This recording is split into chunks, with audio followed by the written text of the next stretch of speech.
Bueno, pues a mí me tocó formas de expresión oral y son 10, pero yo les voy a hablar sobre 5. La primera es el diálogo. El diálogo es la conversación informal entre dos o más personas. Esto es, por ejemplo, como cuando hablamos con nuestros amigos, nuestra familia o cualquier persona que nos encontramos en la calle. Es un ejemplo de diálogo. El número 2 es el discurso. El discurso es una exposición de un tema determinado ante un público específico con el objetivo de convencerlo o conmoverlo. El público se limita a escuchar al emisor. Este tipo de forma de expresión oral se da mucho en la política, que cuando un político, valga la redundancia, quiere ser candidato o quiere que lo elijan para tener algún puesto, se puede dar también discursos a nivel de, por ejemplo, educativo, o a lo mejor para una clase de como de seguimiento social, o sea, no sé, por ejemplo, para ayudar a los damnificados del huracán, o para ayudar a las mujeres abusadas. Y solamente ahí no pueden participar como nadie más que el emisor. La tercera forma de expresión oral es la entrevista. La entrevista es una conversación entre dos o más personas en las que el entrevistador formula preguntas y el entrevistado les responde. Esto se da ahorita mucho, por ejemplo, bueno, se ha dado siempre como con artistas, con empresarios, con políticos, que reporteros o personas de los medios de comunicación les hacen preguntas, entrevistas pues, y les formulan preguntas para que la gente los conozca más. En la actualidad se da mucho esto en podcast también.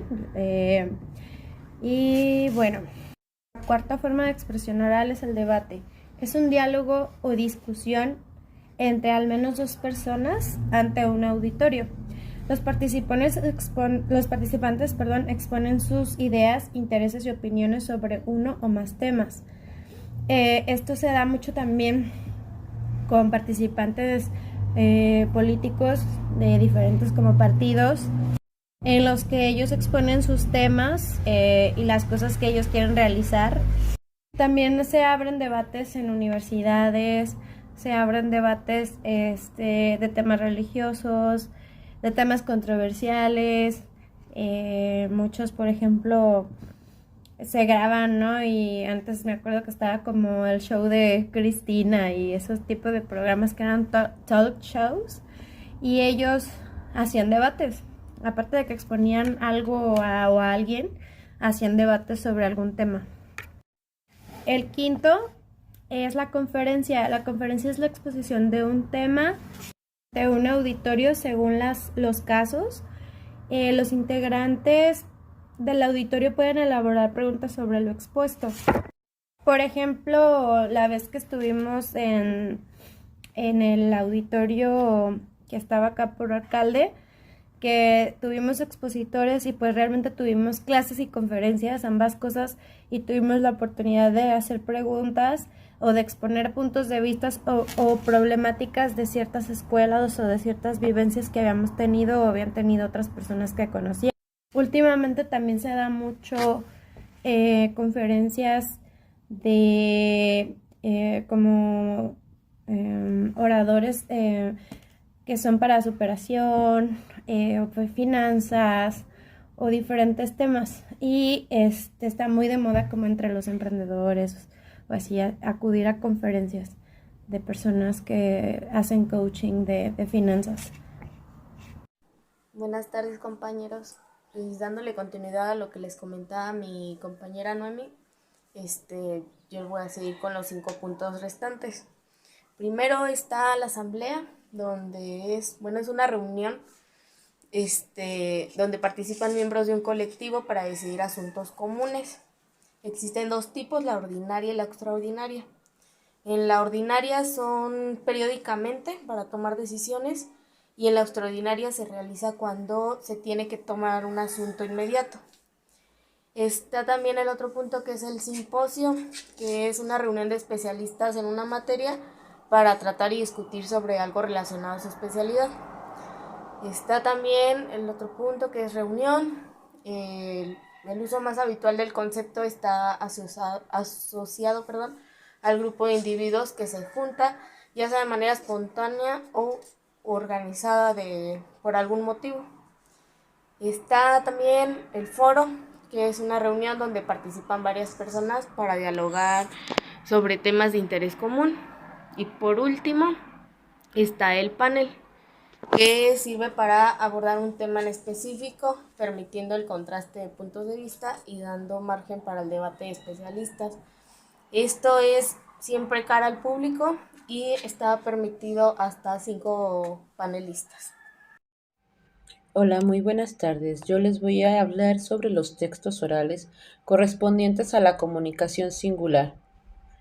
Estos son aquellos que se producen para los discursos políticos, así como para una exposición magistral. Se clasifican como singulares por el hecho de que los expresa una sola persona, como por ejemplo una conferencia. La conferencia consiste en la exposición de un tema cultural, social o científico ante un auditorio. Su finalidad es informativa y de divulgación. Se puede utilizar un guión escrito. Ejemplo, un científico explica el avance de las investigaciones sobre la enfermedad del cáncer. Las charlas.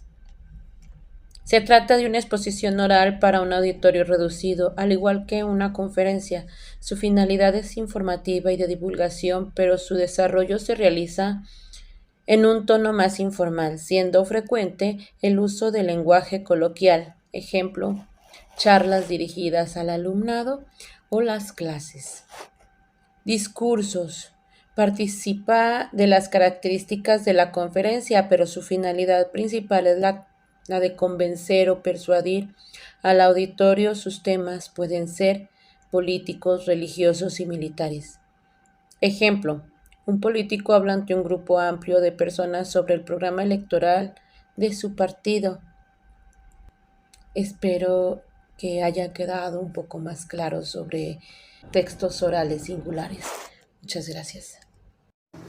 Hola, ¿qué tal? Yo les voy a seguir con el tema y a mí me tocó el tema de los tipos de plurales. ¿Qué significa plurales? Los plurales se refiere cuando hay varios objetos de personas, por ejemplo, o casas o carros. También les voy a hablar de los diferentes tipos de plurales. Existen varios, por ejemplo, uno de ellos es el llamado mayéstico, que se refiere que viene de la palabra majestad. ¿Por qué eso? Porque se habla en primera persona del plural, con la intención de recalcar la grandeza y el respeto a la persona que escucha. El segundo punto es el plural de la modestia. ¿Qué es el plural de la modestia? Por ejemplo, el plural de la modestia se utiliza para mostrar la humildad y respeto hacia el receptor del mensaje. En lugar de utilizar la primera persona del singular, se emplea la segunda o la tercera persona del plural. Por ejemplo, en vez de decir yo agradezco su presencia, le decimos les agradecemos su presencia. El tercer punto es el punto plural asociativo, que se emplea para dirigirse al oyente o a los oyentes implicados al hablante de manera afectiva. El cuarto punto es el expresivo, que quiere decir, por ejemplo, el plural expresivo es cuando se denota la cantidad sino la intensidad. Por ejemplo, buenos días, buenas tardes, buenas noches, gracias, saludos, felicidades, vacaciones, mis condolencias. Ese es el plural que expresa la intensidad para expresar algo en situaciones de la vida. Por ejemplo, otros ejemplos son buenos días, muchas gracias, hacer las paces, mis disculpas. Ese es el plural expresivo, no, el plural expresivo, exactamente. Bueno, continuamos con el tema de mis compañeras. ¿Alguna duda al final del tema? Gracias. Hola compañeros, yo les voy a hablar acerca de los auxiliares en la comunicación oral. Los auxiliares en la comunicación oral desempeñan un papel fundamental en la transmisión efectiva de mensajes, desde el lenguaje corporal hasta el uso de espacios. Estos elementos pueden reforzar y enriquecer la comunicación. A lo largo de este documento exploraremos diferentes tipos de auxiliares, su importancia, beneficios y desafíos. También analizaremos ejemplos de cómo utilizarlos de manera efectiva y ofreceremos recomendaciones para mejorar la comunicación oral.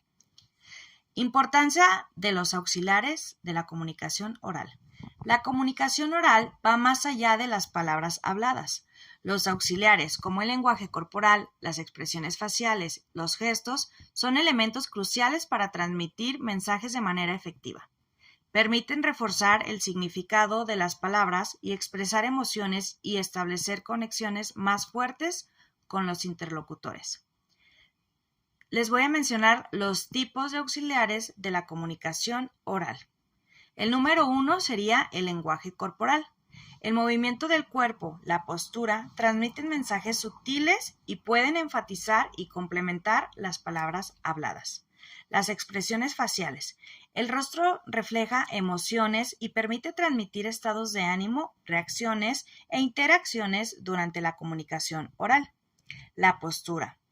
La forma en que nos paramos, nos sentamos o nos movemos puede comunicar confianza, interés o desinterés y afectar la percepción de nuestros mensajes. Los movimientos. Los movimientos corporales generales, como caminar o gesticular mientras hablamos, pueden agregar dinamismo y energía a la comunicación oral. El contacto visual. El contacto visual directamente establece una conexión personal y muestra interés y atención hacia el interlocutor. El uso del espacio. El manejo del espacio físico al comunicarse puede influir en la dinámica de la interacción, el nivel de intimidad y la claridad en la transmisión de los mensajes. Ejemplos de cómo utilizar los auxiliares de la comunicación oral efectivamente. Para ilustrar la efectividad de los auxiliares de la comunicación oral, consideramos a un orador motivacional. El contacto visual directo y el uso del espacio también permiten establecer una conexión emocional más fuerte con los espectadores. Estos ejemplos demuestran cómo los auxiliares pueden amplificar el impacto del mensaje y mejorar la experiencia de comunicación para todos los involucrados. Los beneficios de utilizar los auxiliares de la comunicación oral en la comunicación son la claridad. Los auxiliares ayudan a transmitir el significado y la intención detrás de las palabras, evitando malentendidos y asegurando una comunicación más clara. La conexión. La conexión. Al utilizar el lenguaje corporal, expresiones faciales y contacto visual, podemos establecer conexiones más fuertes y empáticas con nuestros interlocutores. La retención. Los mensajes respaldados por auxiliares de comunicación oral tienden a ser más memorables y tienen un mayor impacto en la audiencia. Los desafíos al utilizar los auxiliares de la comunicación oral son la autoconciencia. Es importante ser conscientes de que nuestros propios gestos y expresiones y movimientos para asegurar que estén alineados con nuestro mensaje y transmitan la intención deseada.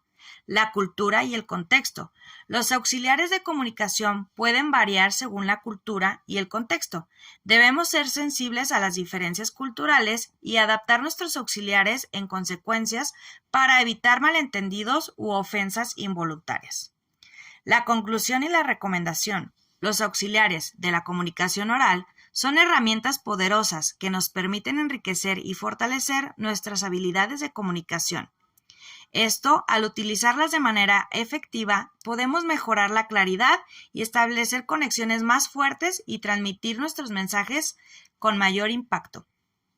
Para aprovechar al máximo los auxiliares de comunicación, es importante practicar, ser conscientes de nuestros propios gestos y adaptarlos a diferentes contextos y culturas. Mejorar la comunicación oral nunca había sido tan emocionante.